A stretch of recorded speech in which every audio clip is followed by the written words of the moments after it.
에베소서 5장 보겠습니다.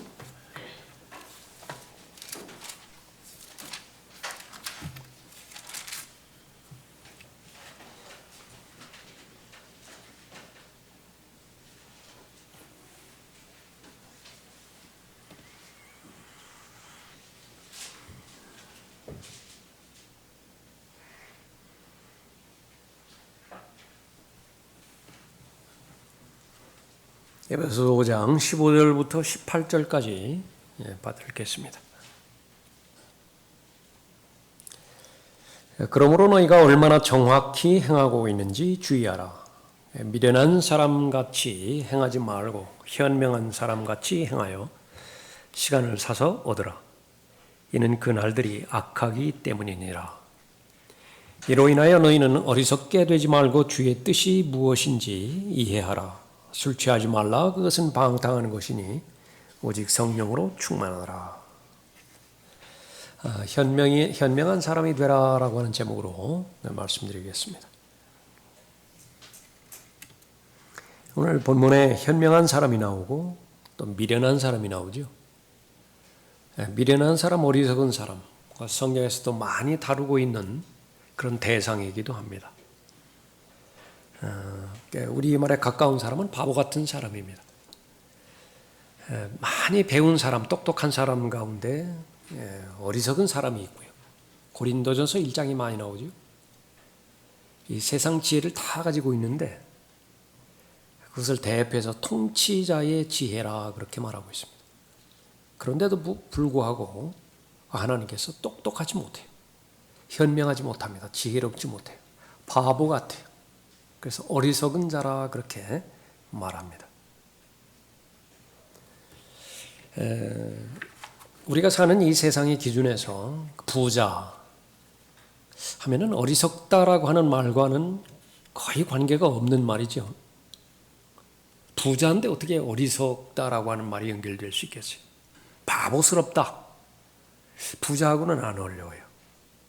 그런데 성경에서는 분명히 그런 류의 그 사람이 나옵니다. 어리석은 부자래. 그래서 하나님께서 친히 또 그렇게 부르십니다. 너 어리석은 자야.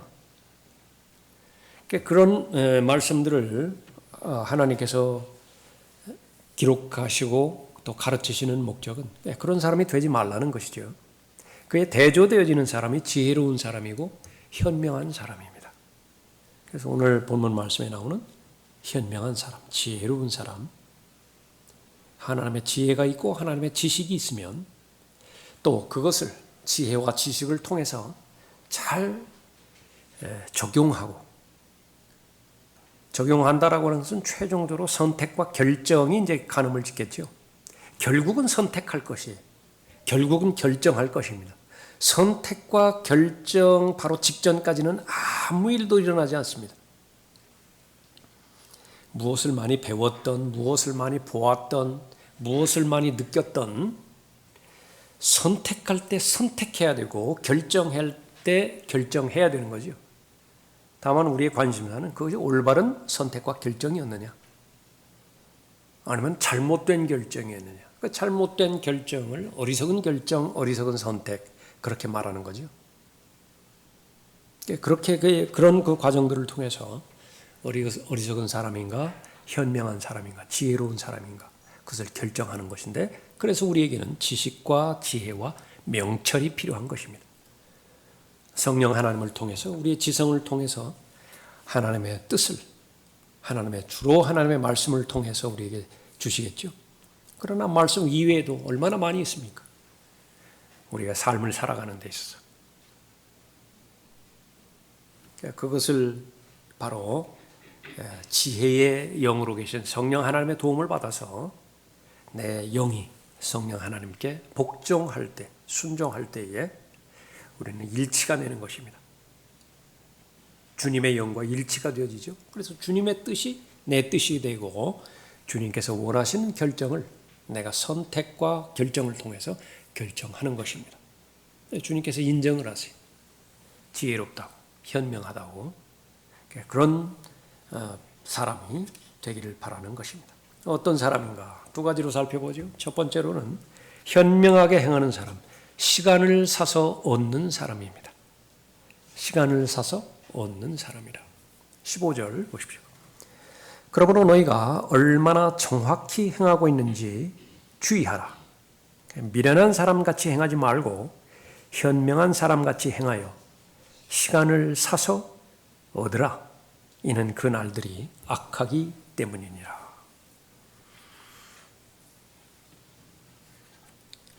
하나님께서는 온 우주 만물의 창조주이면서 동시에 주님이시죠. 만주의 주님이십니다. 생명의 주관자가 되기도 하시죠. 그 사람이 몇 년 동안 지상에서의 삶을 누릴 것이냐. 그래서 내 건강 관리에 달려있는 것 아닙니다. 또 물질의 풍부함에 달려있는 것도 아니에요. 어디에 달려있는 것이냐.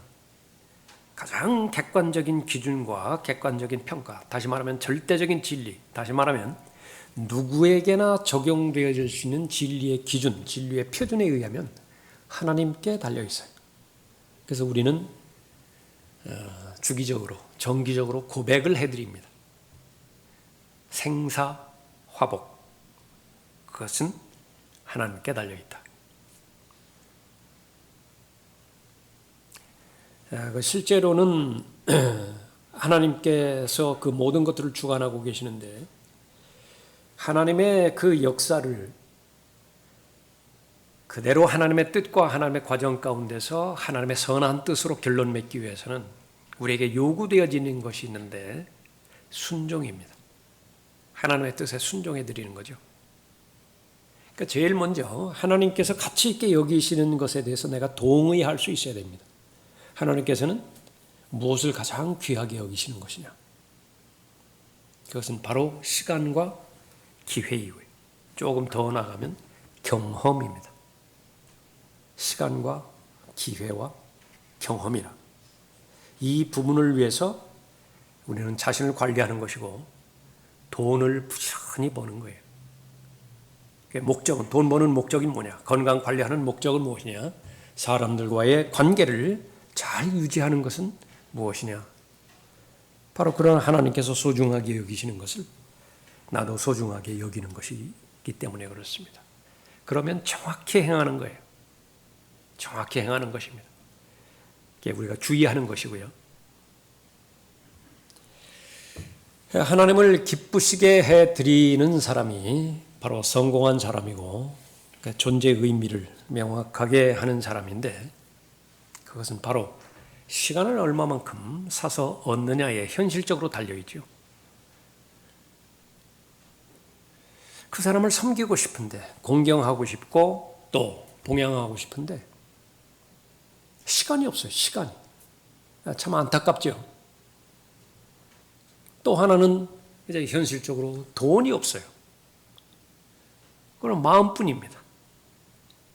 마음 자체가 없는 것보다는 비교할 수 없을 정도로 그건 귀한 것이지만 그러나 내 편에서도 안타깝잖아요. 그러니까 시간을 내서 내가 충분히 시간만 주어진다고 한다면 얼마든지 현실적으로 구체적으로 섬길 수 있겠지만은 그런 시간도 없고 기회도 없어요. 안타깝죠. 미련한 사람같이 행하지 말고 현명한 사람같이 행하여 시간을 사서 얻으라. 이는 그 날들이 악하기 때문이라. 그날들이 악하기 때문이라고 하는 것은 왜 자동적으로 디모데후서 3장과 연결이 되어지죠. 어려운 때예요. 아주 어려운 때라. 다시 말하면 목적과 수단이 바뀌어지는 때인 것입니다. 목적과 수단이 바뀌어지는 것은 우상화되어지는 모든 것을 말하는 거죠. 간단하죠. 돈은 절대로 목적의 자리에 있지 않았었지만은 돈이 목적이 되어지는 순간에 탐심이라고 하는 우상에 빠지게 되어지는 것입니다. 마찬가지로 사역, 얼마나 아름답고 경건하고 거룩한 말이에요. 그러나 이 사역이라고 하는 것이 얼마든지 우상화될 수 있다라고 하는 것이 디모데후서 3장에서 말씀하고 있는 어려운 때예요. 어려운 날들입니다. 그런데 주님의 재림이 가까우면 가까울수록 휴거 바로 직전에 사는 그리스도인들의 입장에서는 한 사람도 예외 없이 모두가 다 악한 날들을 통과하고 있는 사람들이에요. 그때 제일 많이 살펴야 되는 것이 현명해야 된다. 현명해야 된다. 다시 말하면 덮어놓고 조급한 마음 가운데 이 세상의 풍조에 휩쓸려 가지 말고 이 세상의 가치는 무엇입니까? 어떻게 해서든지 수단과 방법을 가리지 않고서든지 이기라고 말이죠. 이긴 것만 의미가 있어요. 예. 그러나 하나님의 관점에서는 더욱더 그럴 때일수록 얼마나 정확히 행하는지 자신을 살펴보고 또 주의하라 그렇게 말하고 있습니다. 시간을 내가 확보하기 위해서 내가 내 노력을 하고 땀을 투자하는 것이죠. 시간을 사야 그 시간의 주체가 바로 내가 되는 것이죠. 시간의 주체가 내가 될 때에 비로소 나는 하나님을 알 수 있는, 하나님을 알아가고 있는 그 경험을 계속해서 얻을 수가 있는 것입니다. 지혜를 얻을 수 있는 것이고요. 지식을 얻을 수 있는 것입니다. 그렇지 않으면 우리가 많은 경우 경험하는 것처럼 쫓겨다니는 삶을 살아요. 주체가 내가 아니에요. 넓은 길과 좁은 길, 분명하게 대조적으로 말씀해 주셨는데 넓은 길이라고 하는 것은 휩쓸려 지나가는 길을 말하는 것입니다. 넓게 많은 사람들이 가는 길, 거기에 주체는 내가 아니에요. 좁은 길이지만은 그러나 거기에는 주인이 바로 나 자신인 것입니다. 왜 그렇죠? 바로 나는 분명한 인생관을 가지고 있고 분명한 하나님께서 동의하실 수 있는 가치관을 소유할 수 있기 때문에 그런 것입니다. 마귀는 속이는 자이지요. 인생을 도둑질하는 도둑입니다. 가장 크게 속는 기만은 무엇이냐? 속는 것은 무엇이냐? 바로 그 많은 기회가 또 시간이 있었지만은 그것을 잃어버렸다는 사실을 모르는 채 시간만 낭비하는 것입니다. 왜 그렇죠? 바로 눈앞에 너무 근사한 것들을 계속 대체해 주기 때문에 그래요. 그런 것들이 시간이 지나면 지날수록 더욱더 많아집니다.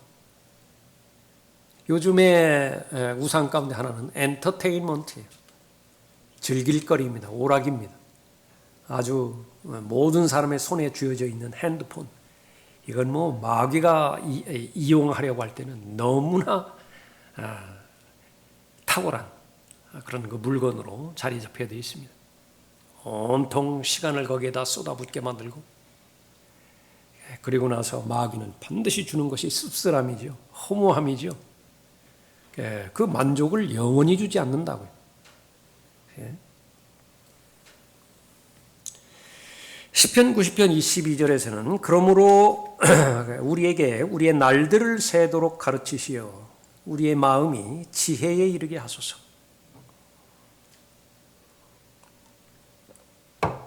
시편 90편 12절인데 1절부터 계속 언급되어지는 말씀은 시간의 주인은 하나님이시다라고 하는 것을 계속 강조합니다. 영원전부터 영원까지 하나님의 섭리 가운데서 우주 만물은 창조되었고 모든 하나님의 역사는 유지가 되어진다. 그러면서 강조하는 것이 지혜로운 사람으로 살아가기를 바라는 것인데 그것은 바로 우리에게 카운트할 수 있는 능력을 주십시오. 무엇이죠? 수많은 물리적인 시간들이 지나왔지만 모든 사람에게 하루 24시간이 주어지잖아요. 그런데 과연 하나님과 관련되어 있는 시간을 계산할 수 있는 그런 지혜를 가진 사람이 얼마나 되겠는가? 몇 번 말씀드렸지만은 물리적인 시간은 얼마 살지를 못했어요. 20대 초반에 주님께서 부르셔서 갈 수도 있습니다. 그러나 그 비중을 하나님의 저울, 그 양팔 저울 있죠? 뭐라고 천칭이라고 하나요? 거기에 재어봤을 때 그 무게가 달자마자 엄청난 무게로 작용한다. 그것이 순간 몇 시간 되지 않는 물리적인 시간이었을지 모르지만은 그 사람이 행한 정확한 행동, 그것이 하나님을 의식해서 선택하고 결정했던 모든 부분들, 그리하여 무엇을 결정했든지 간에 거의 대부분이 하나님을 기쁘시게 한 결과를 다 하나님께서 받아들이시는 것이 대단한 사람입니다. 또한 대조적으로 사람들의 관점에서 볼 때에 오랜 시간을 살았지만은 살아보았더니 얼마나 많은 일들을 했겠어요? 양쪽으로 볼 때는 얼마나 많은 사건들이 거기 포함되어 있겠습니까? 기대가 됐을 것이라고. 얼마나 많이 무게가 나갈 것인가. 깃털 하나 단거하고 별 차이가 없어요. 성경에 쓴 것을 헛것이라 그랬습니다. vanity, 헛것이라. 없는 것과 거의 같다. 그래서 우리는 더욱더 지혜가 필요한 것인데 구체적으로 우리의 날들을 세도록 가르쳐 주십시오. 그래서 우리의 마음이 지혜에 이르게 하십시오. 우리는 우리의 기한이 얼마인지는 모릅니다. 여기에 있어서 절대로 교만해지면 안 돼요. 우리가 살아가는 현실적인 날은 오늘뿐이에요. 실제로는 그렇다. 성경의 가르침도 그렇고 우리의 경험도 그렇습니다. 내일은 나의 소유가 아니에요. 하나님께서 허락하시면, 하나님께서 호흡을 연장시켜 주시면 그 덤으로, 보너스로 그 내일을 오늘처럼 살기 위해서 계획을 세울 뿐이에요. 그래서 그리스도인의 입장에서는 아주 긴 장기 계획, 이것은 별로 바람직스럽지 않아요. 예. 그것이 의미가 있기 위해서는 오늘 하루 얼마나 알차게 생활하고 오늘 하루가 얼마나 하나님의 관점에서 볼 때에 꽉 찬 하루였는가.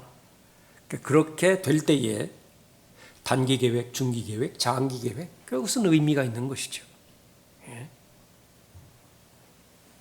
너는 내일을 자랑하지 말라. 하루 동안에 무슨 일이 일어날는지 내가 알 수 없습니다.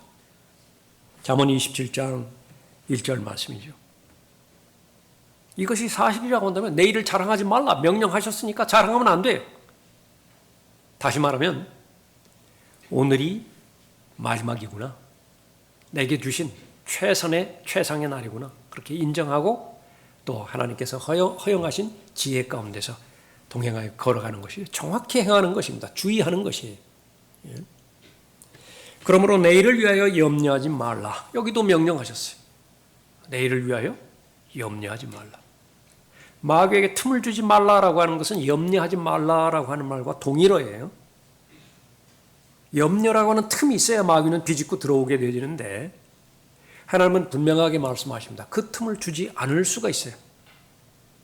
오늘 본문 말씀에 나오는 것처럼 성령으로 충만해질 수 있는 것이 현실적인 가능성이 놓여 있는 그리스도인이고 그것은 매일매일마다 간구하고자 하는 마음만 있다고 한다면, 기도하고자 하는 마음만 있다고 한다면 가능하다. 시간을 사서 얻는 사람, 모든 생명의 주인은 하나님이라고 인정했을 때에 시간에 대한 청지기직분, 그것을 그리스도인에게 주셨다라고 하는 것을 우리에게 주는 것입니다.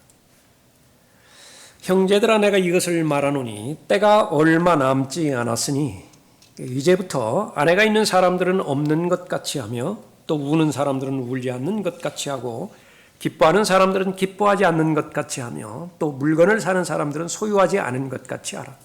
그리고 이 세상을 이용하는 자들은 다 이용하지 못할 것처럼 하라. 이는 이 세상에 형체가 사라져갑니다. 이것은 좀 스케일이 커져야 될 필요가 있습니다. 베드로후서 3장 8절에 의하면 하루와 천년, 하나님께서 바라보실 때는 별 차이가 없다 말씀하시죠. 사람의 관점에서 보니까 그것은 찰나와 무한대의 그런 대조로 여겨질 뿐인 것입니다. 비행기 안에서 내려다보는 30층짜리 건물이나 15층짜리 건물이나 뭐 그리 차이가 있겠어요? 위에서 내려다볼 때 다 그것이 하물며 시간을 초월하신 영역에서, 공간을 초월하신 영역에서 바라보시는 하나님의 안목, 하나님의 관점, 그것은 절대적으로 옳지요. 그러니까 하나님의 관점에서 우리가 살펴봐야 되는 것인데, 인생이라고 하는 그 기점을 살펴본다 하더라도 그리 길지 않은 시간이죠. 그런데 다 사용할 것처럼 여긴다. 지금 있는 것만 가지고도 다 사용하지 못하는 것이 현실인데 이것 가지고도 부족하다는 거예요. 그래서 더 많이 끌어모으려고 하는 거죠. 현실은 어떻다고요? 지금 내가 가지고 있는 것도 다 사용하지 못해요. 그런데 내 생각에는 이것 가지고는 절대적으로 부족하니까 어리석은 부자처럼 참고 늘려야 돼요. 통장의 액수, 그러니까 그거 지금 가지고는 안 돼요. 그러니까 더 많이 늘려야 된다고. 또 경륜적으로 특별히 우리는 이렇게 경륜의 진리를 이미 알고 있는 사람이죠. 거의 마지막 끝까지 왔어요. 인생 전체로 보나 하나님의 경륜의 차원에서 보나 이 하나님의 말씀 고린도전서 7장 29절 이후의 말씀 이 부분은 절대적으로 옳은 것입니다. 권면의 말씀은 뭐죠? 얼마 남지 않았다.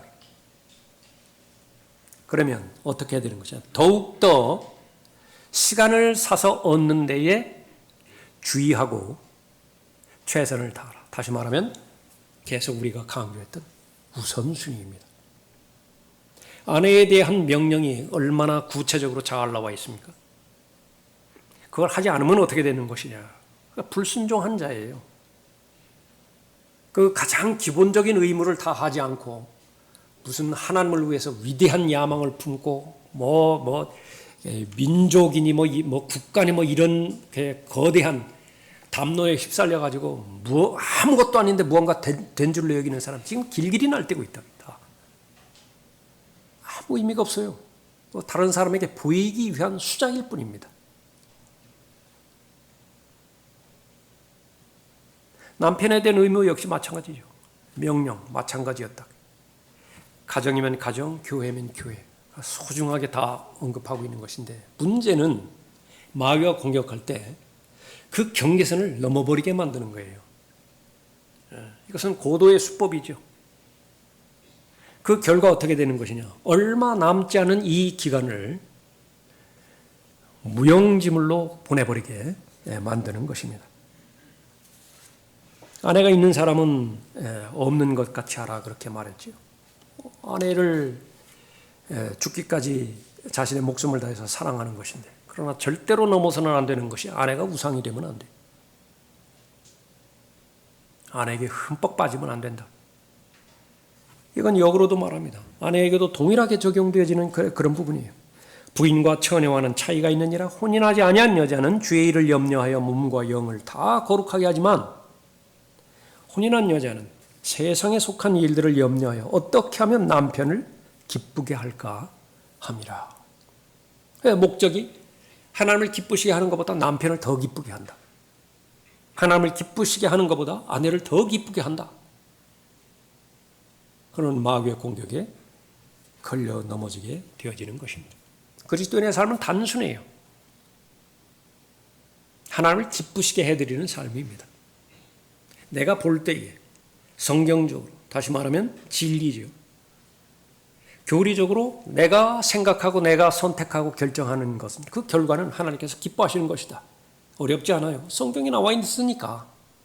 그런데 그 결정으로 말미암아서 나와 하나님을 제외하고 모든 사람이 다 나에게 등 돌린다. 나를 대적한다. 언제 그렇죠? 언제 그렇습니까? 예수 그리스도를 영접할 때 그렇다고요. 정말로 예수 그리스도를 영접한다라고 하는 것은 무엇을 말하는 것이냐 그러면요. 세상과 예수 그리스도 한 분과 바꾸는 거예요. 성경에서 말하는 그 부분은 그거예요. 자기를 부인한다라고 하는 것은 내 육신은 세상에 적합하게 되어 있다고요. 세상을 알 수 있는 모든 기능, 잠재적인 요소가 내 안에 다 있다. 그것에 대한 정의가 육신이에요. 육신을 통해서 세상을 알아간다고요. 거기는 세상에 대한 사랑도 포함되어 있고 세상 풍조도 포함되어 있고 세상에 대한 부러움도 포함되죠. 그래서 실현하고 싶다고요. 세상 안에서 세상이 알아주는 자아를 실현하고 싶다고요. 그것을 출세라고 말하고 성공이라고 말합니다. 그런데 예수 그리스도를 받아들였다라고 하는 것은요. 받아들이는 순간 성령 하나님을 통해서 직간접적으로 알게 하는 것은 세상에서 세상 지향적이던 그 부분들은 이제는 포기해야 되는 것이구나. 그것이 자기 부인이에요. 자기를 부인하지 않고 예수 그리스도를 영접할 수 있는 사람은 없어요. 그것이 명확하면 명확할수록 그 이후의 삶은 쉽습니다. 그 사람이 육체적으로 고통을 덜 당하고 그 사회적으로 갈등이 다른 사람에 비해서 없고 그런 말이 아니라 선택하는데 어렵지 않다 그 말이에요. 결정하는데 어렵지 않습니다. 그것을 선택했을 때 얼마만큼 재정적인 손해가 예상이 되어지고 그것을 선택했을 때 내 진로에 얼마만큼 위협이 현실적으로 다가오는 것인가 그거 모르는 바 아니에요. 또 현실적으로 그렇게 일어나기도 하고요. 그러나 그 선택을 하는데 어렵지 않아요. 그냥 쉽게 선택하는 거예요. 그래서 처음 내가 예수 그리스도를 개인의 구주로 영접할 때 지난 시간에 살펴봤습니까? 가이사랴 빌립보 얘기했었죠. 그 이전의 고백은 Caesar is Lord. 카이사가 주예요. 그래서 세상 사람들에게 고백을 했다. 그러나 로마서 10장 9절 10절의 그 근거에면 예수를 주라고 고백할 수 있느냐 말이에요. 지금은 카이사를 주라고 고백해야 현실적으로 살아가고 있는 사람인데 카이사가 아니라 예수가 주냐 그 말이에요. 그것을 공개적으로 시인했을 때는 어떻게 돼요? 죽는 거예요. 지금 거기에 예수 그리스도를 믿고 그렇게 암흑 시대 때에 어려웠던 그 부분이요. 성경에 보면 이 맹세하지 말라라고 하는 명령 많이 나오잖아요. 근데 어느 시기에는요, 이 맹세하지 않으면 사회적으로 구조적으로 살아갈 수 없는 그런 기간들이 있었어요. 마찬가지로 시저에게 맹세해야 되죠. 국가에 충성한다라고 하는 그 부분으로 전체주의에 입각해가지고 전체의 맹세를 끌어내야 되죠. 법정에 가서도 맹세해야 되잖아요. 네. 우리가 말하는 지금 우리가 적용하는 그런 부분과는 다른 차원에 있지만은 그러니까 마찬가지요. 그렇게 하나님 한 분을 기쁘시게 해드리는 것으로 나는 만족한다. 대신에 그 모든 사람이 나를 대적한다. 그러니까 여러분 거의 대부분은요 예수 그리스도 영접할 때 그 부분이 임했던 것입니다. 내가 예수 그리스도를 영접했다고 한다면 지금 예수 그리스도를 모르는 아버지 어머니 부모와의 관계 어떻게 예상이 돼요? 지금 내가 계속 추구했던 인생 계획 그것이 더 잘 될 것 같습니까? 본능적으로 안다고요. 뭔가가 지금 방해가 올 것 같다. 그래서 아닌 게 아니라 재편성하는 거예요. 지금까지 살아왔던 그거 다 묻어버리고 지금부터 다시 출발한다. 그러니까 다시 출발하는데 이제는 주인이 바로 내가 되어서 예수 그리스도께서 말씀하시는 대로 순종하는 그런 삶을 살게 되어지는 부분이죠. 그런데 그렇게 그런 삶을 살았을 때에 그 다음에도 똑같은 결정을 할 수 있는 것이냐? 그 전제 조건은 경험이에요, 경험. 그렇게 선택과 그렇게 결정을 했더니 내가 경험을 얻게 되어지잖아요. 이 경험은요, 지금까지 내가 세상과 관련돼서 얻지 못했던 경험이라고요. 그것이 지각을 초월하는 하나님의 평강이에요. 처음 느낀다고요. 그런 경험들. 그런데 그 경험은 너무나 위대하고 너무나 감격스럽고 너무나 놀랐기 때문에 다른 경험하고 안 바꿔요. 그래서 그거를 하나씩 더 쌓아나가게 되어지는 거죠. 그래서 믿음이 성장한다라고 하는 것은 다른 말로 하면 선택이 반복되는 것을 말하는 거예요. 오랜 시간 지났는데도 그 사람의 성장이 눈에 두드러지지 않는다, 보여지지 않는다라고 하는 그 부분은요. 실제로는 선택의 여지가 없었다는 말과 똑같아요. 선택하지 않았어요. 다른 사람에 의해서 아니면 환경에 의해서 선택을 강요당하지도 않고요. 어떤 선택을 강요당하지 않았어요? 회식이라고 해서 가는데 신입사원 환영한다고 해가지고 술 따라줬다. 그래서 결정하라고요. 거기서. 그 자리에 주인은 누구냐? 회사 사장이냐? 아니면 내 안에 계신 주 예수 그리스도이시냐? 근데 그 선택을 나는 회피해버렸다. 도망가 버리는 것입니다. 그러면 아무런 선택을 하지 않아요. 그대로 가는 것입니다. 계속해서 시간이 지나면 지날수록 믿음의 분량이 늘어난다라고 하는 것은 더 큰 선택과 더 집요한 갈등의 기로상에서 하나님께서 원하시는 그런 결정을 하라는 것을 말하는 것인데 그 하기를 포기해버렸어요. 왜 그런 것이면 현실에 안주를 하면 되거든요. 더 이상 믿음이 늘어나는 것도 나는 소망하지 않고 하나님을 더 기쁘시게 하는 것도 소망하지 않고. 반대의 경우는 무엇입니까? 하나님은 기뻐하지 않았어요. 오히려 오늘 본문에 나와서 있는 것처럼 슬퍼하시는 그런 부분까지. 그러나 하나님과 나를 제외하고 모든 사람이 나를 지지를 해요. 그런 경우에는 아무 소용이 없습니다. 그런 인정과 평판, 그것은 아무 소용이 없다. 그리스도인의 삶은 단순한 삶이다. 하나님만을 기쁘시게 해드릴 의향이 있는 것이냐. 만약에 그것이 분명한 사실이라고 한다면 어떤 선택을 하든 어떤 결정을 하든 그것은 옳은 선택이에요. 올바른 결정이고 용기 있는 결정입니다. 그것이 바로 본문에서 언급하고 있는 하나님을 기쁘시게 해드리는 삶이에요. 자, 그런 결정을 하는 사람이 아내에 대해서 소홀히 하겠는가? 남편에 대해서 소홀히 하겠는가? 심지어는 국가의 의무에 대해서까지 소홀히 하겠는가? 절대로 그렇지 않아요. 어디를 보든지 어떤 부분들을 보든지 비난받을 것이 없어요. 믿지 않는 사람들의 관점에서 본다 하더라도 비난받을 것이 없다. 골로새서 3장에서는 똑같은 말로 믿지 않는 자들, 외부 사람들에 의해서 시간을 사서 얻으라고 말했거든요. 왜냐하면 그 날들이 악하기 때문이에요.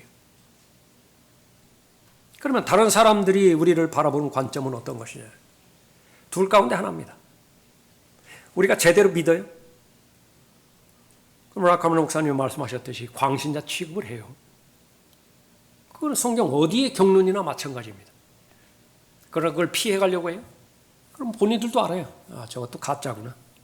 위선자 취급을 받는다고요. 둘 중에 하나를 선택해야 돼요. 나는 광신자 취급을 받을 것이냐 아니면 위선자 취급을 받을 것이냐. 그것이 바로 세상 사람들이 바라보는 관점인데 그 가운데서 하루하루 살아나가야 되잖아요.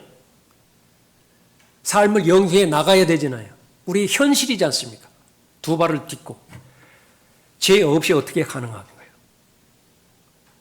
그때마다 성경에는 나와 있지도 않고 거의 대부분 성경 밖에 있는 것들을 결정하고 헤쳐나가고 나가야 되는 것인데 그때마다 지혜가 없으면 어떻게 그 사람들과 더불어서 세상 사람들과 더불어서 그렇게 살아갈 수 있겠어요?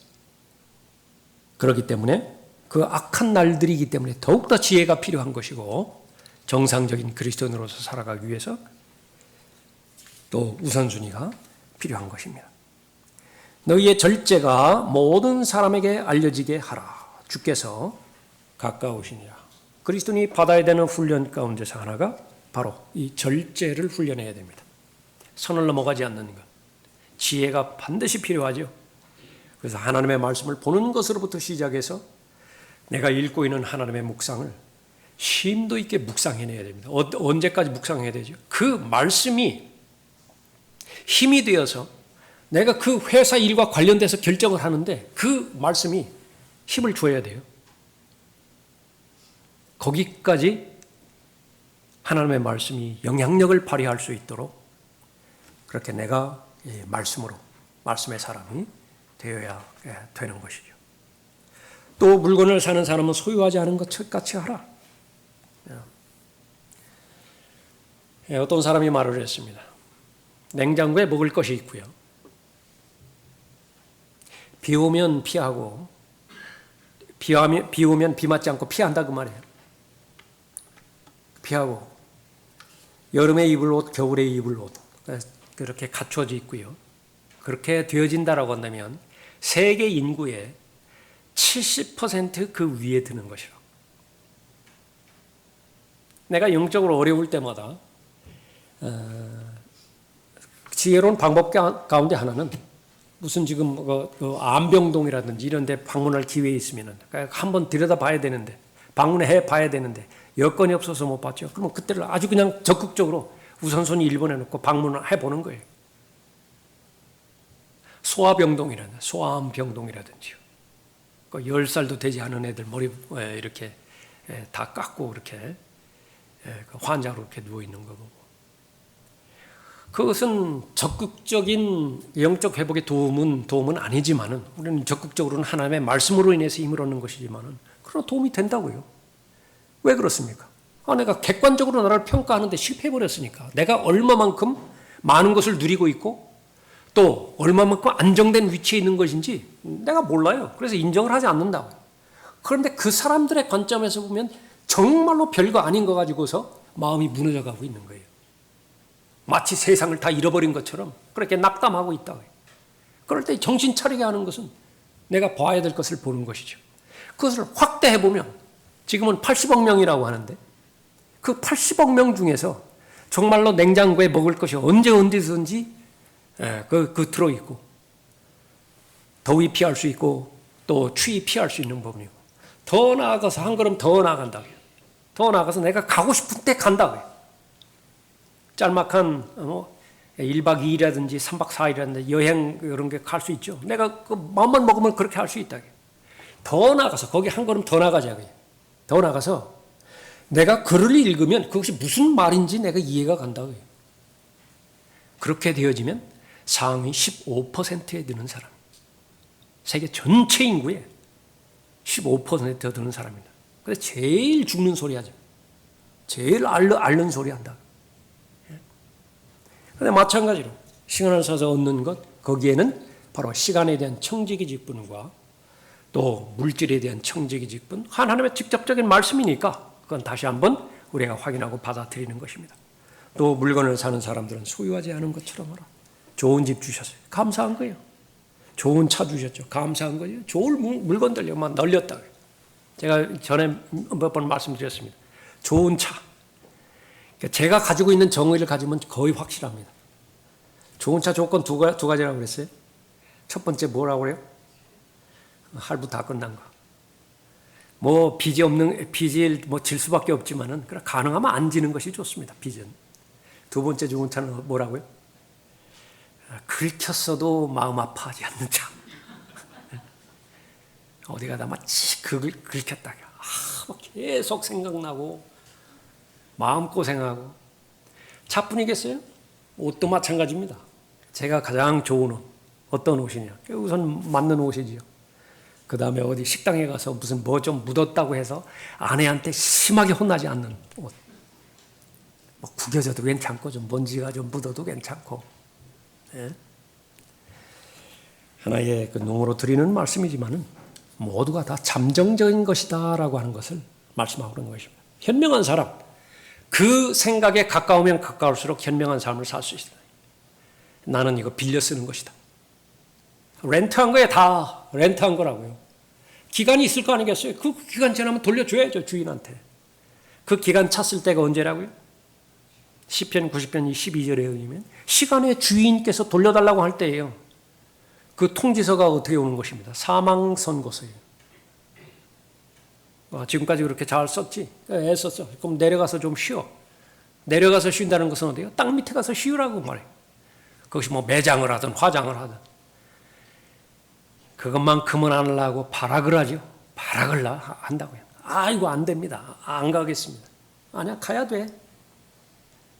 주인이 가라고 하는데, 창조주께서 가라고 하는데 거기에서 버팅길 사람이 어디 있어요? 그제서야 안다고요. 정말로 내가 소유했다고 여겼던 모든 것들, 그것은 빌린 것이었구나. 그때 가서 인정하지 말고 지금 오늘 하루 인정할 수 있다라고 한다면 성경은 칭찬합니다. 현명하다고, 지혜로운 사람이라고. 현명한 사람, 하나님을 즐거워하는 사람입니다. 하나님을 즐거워하는 사람이라. 18절 보십시오. 술 취하지 말라. 그것은 방탕하는 것이니 오직 성령으로 충만하라. 시와 찬송과 영적인 노래들로 너희에게 말하고 너희 마음으로 주께 노래하며 곡절을 만들고 항상 모든 일에 우리 주 예수 그리스도의 이름으로 하나님 곧 아버지께 감사를 드리며.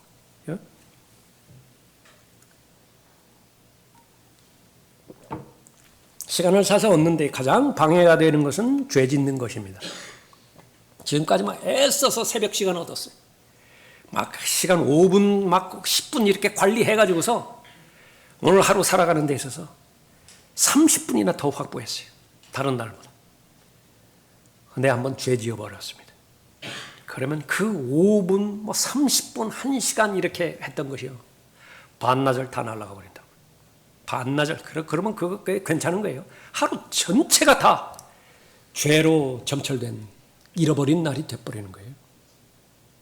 그것을 모른다.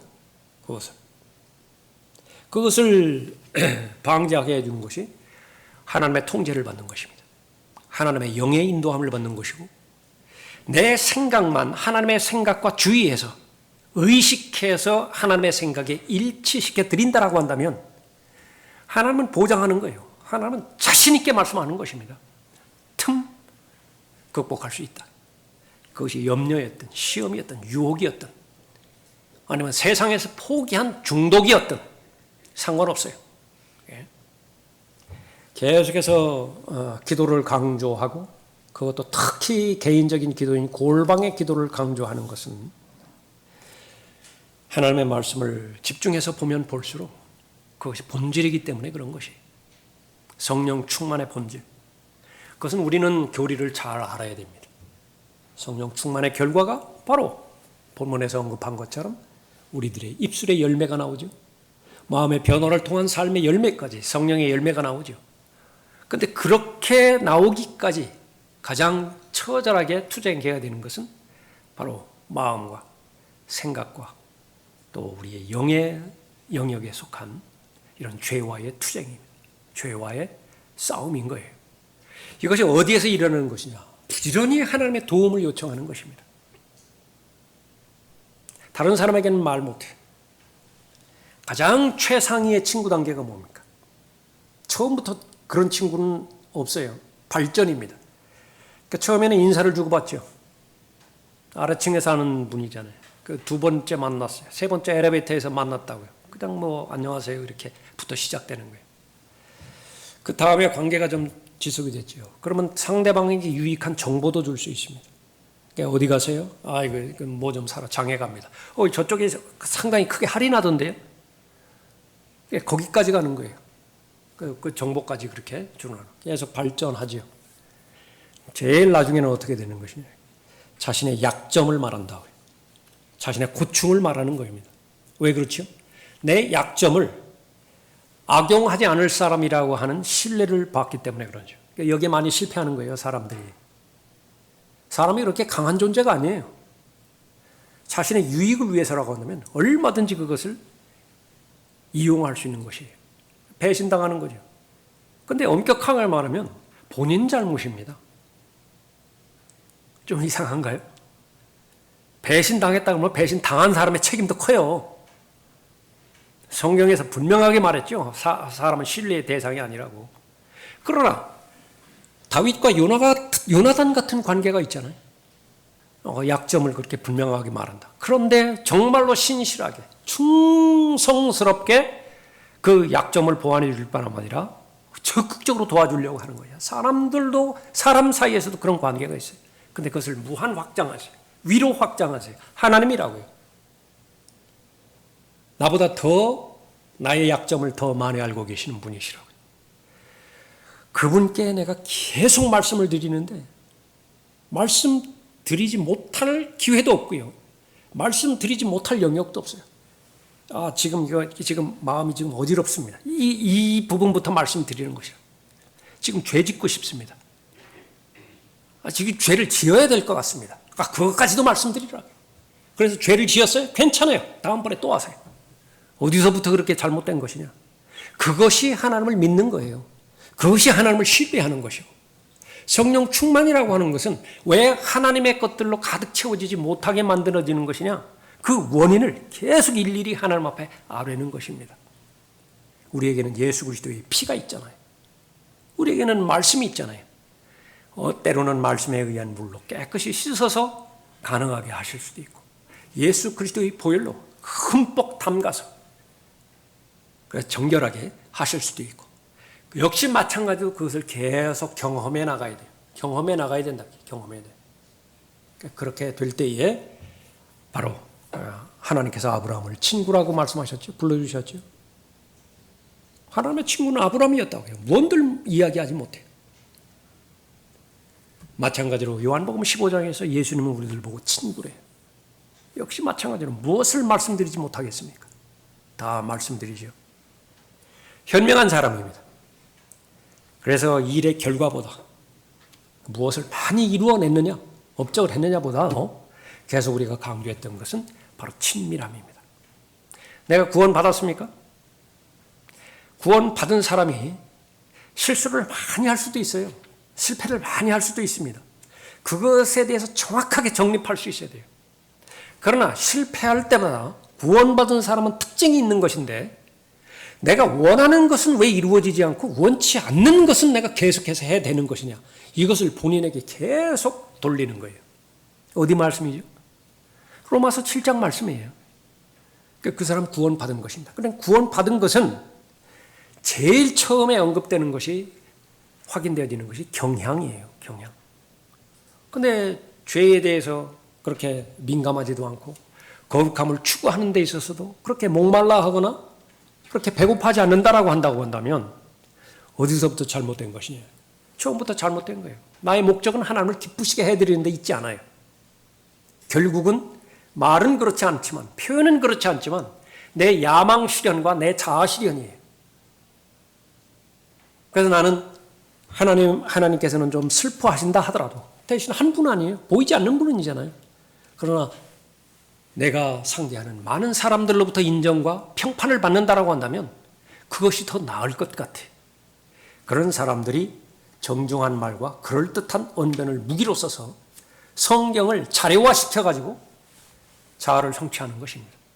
그것이 종교의 무서움이에요. 그럴 필요가 전혀 없는 것입니다. 왜 그렇죠? 이 인생이 계속 살아간다라고 한다면 그것을 추구할 의미가 있어요. 그러나 78세로 하나님께서 한정해 주셨잖아요. 제한되어 있다고요. 언젠가 마지막 호흡이 되어질 날이 나를 기다리고 있는 것이죠. 하나님의 말씀이 옳아요. 하나님의 말씀이, 권면의 말씀이 절대적으로 옳습니다. 현명해져야 돼요.